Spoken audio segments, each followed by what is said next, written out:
He's an icon, a revolutionary symbol on countless t-shirts, posters, and flags. But who was the man behind the famous photograph? The story of Ernesto Che Guevara is far more complex, controversial, and fascinating than most people realize.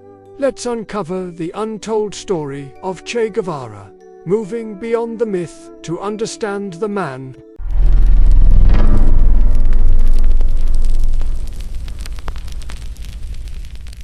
Born in 1928 in Rosario, Argentina, to a wealthy, aristocratic family, Ernesto Guevara de la Serna was not your typical revolutionary.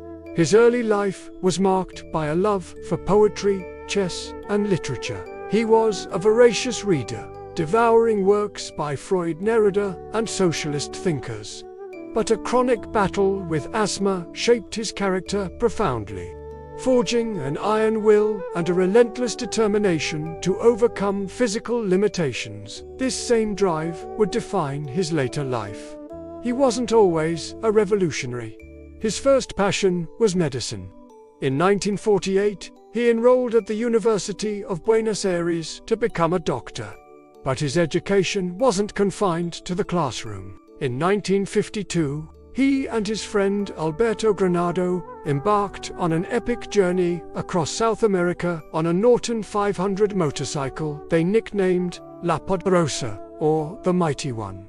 This trip, later immortalized in the Motorcycle Diaries, was the turning point. Traveling through Argentina, Chile, Peru, Ecuador, Colombia, and Venezuela, Guevara witnessed firsthand the widespread poverty, injustice, and exploitation of indigenous communities and laborers.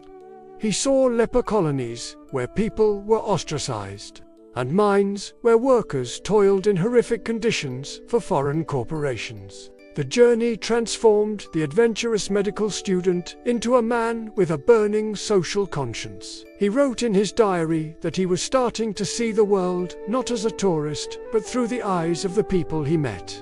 The trip solidified his belief that the continent's problems couldn't be solved by individual acts of charity, but required a radical, continent-wide revolution. After graduating as a doctor, his quest for revolution took him to Guatemala in 1953. There, he witnessed the democratically elected government of Jacobo Arbenz attempt to implement land reforms that challenged the dominance of the powerful American-based United Fruit Company.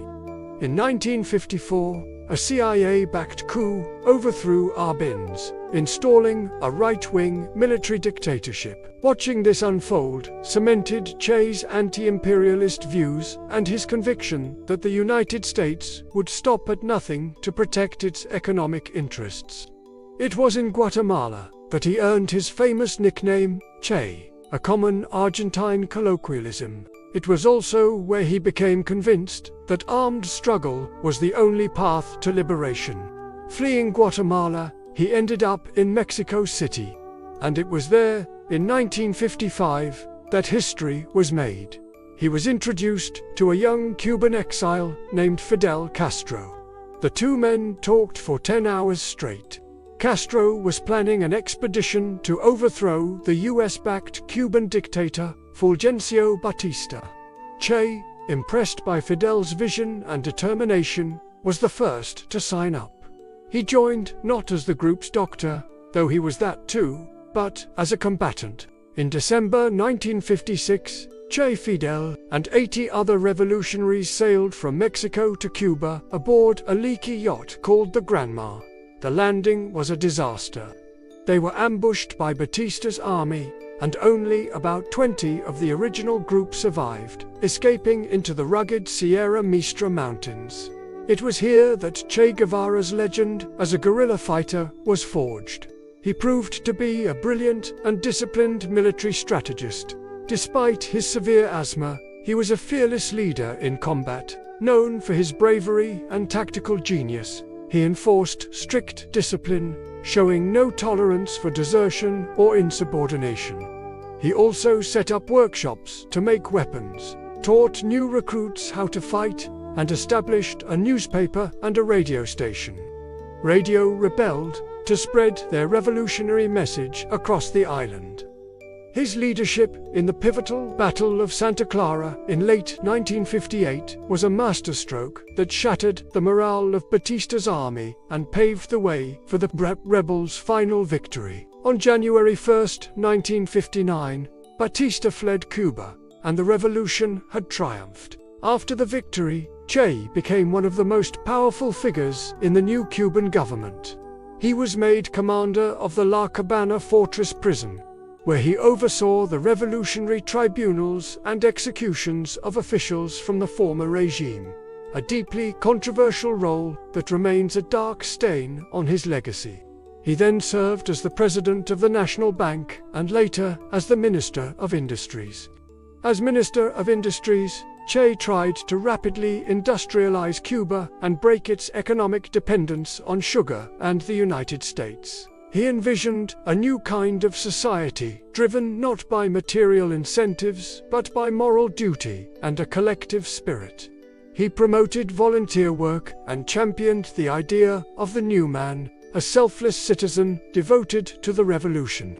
However, his economic policies were largely unsuccessful. His ambitious plans often clashed with reality, leading to production shortages and economic disruption. His time as a government administrator was marked by idealism, but also by a lack of practical economic knowledge. By the mid-1960s, Che was growing restless.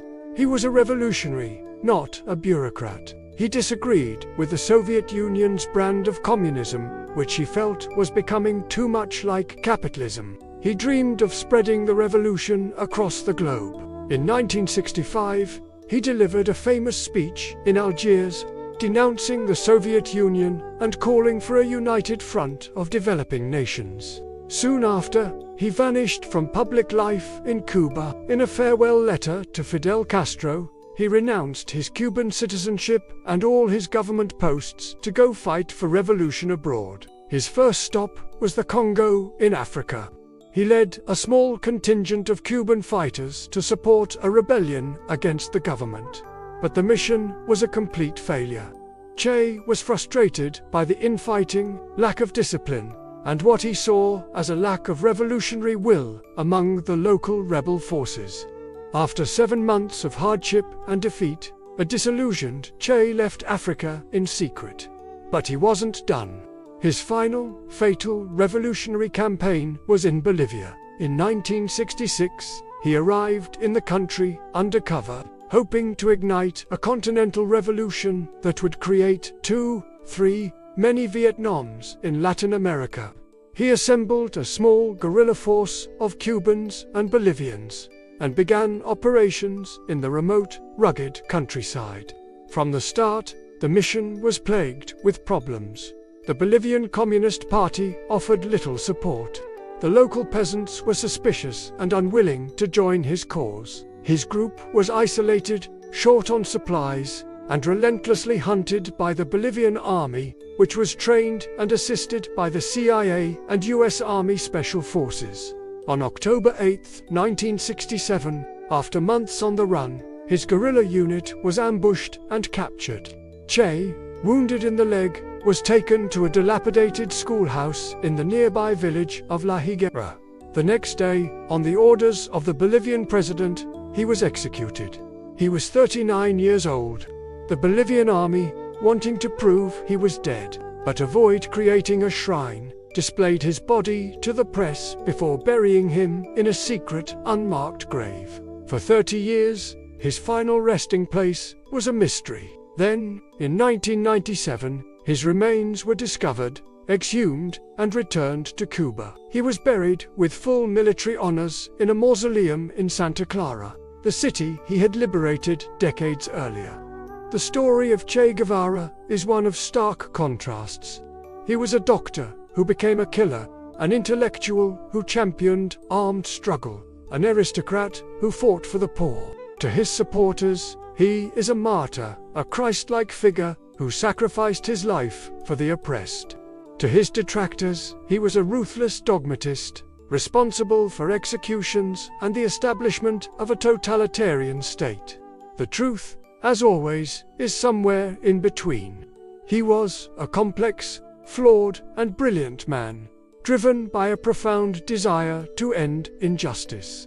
His methods were often brutal, and his economic vision was a failure, but his unwavering commitment to his ideals, even unto death, is what turned the man into a global legend. The famous image of Che is just the beginning of the story.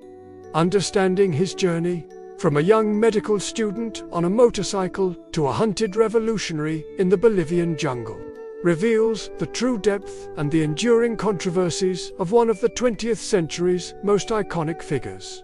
Thanks for watching. If you found this story fascinating, please hit that like button, subscribe to the channel, and ring the bell so you don't miss our next deep dive into history. See you in the next one.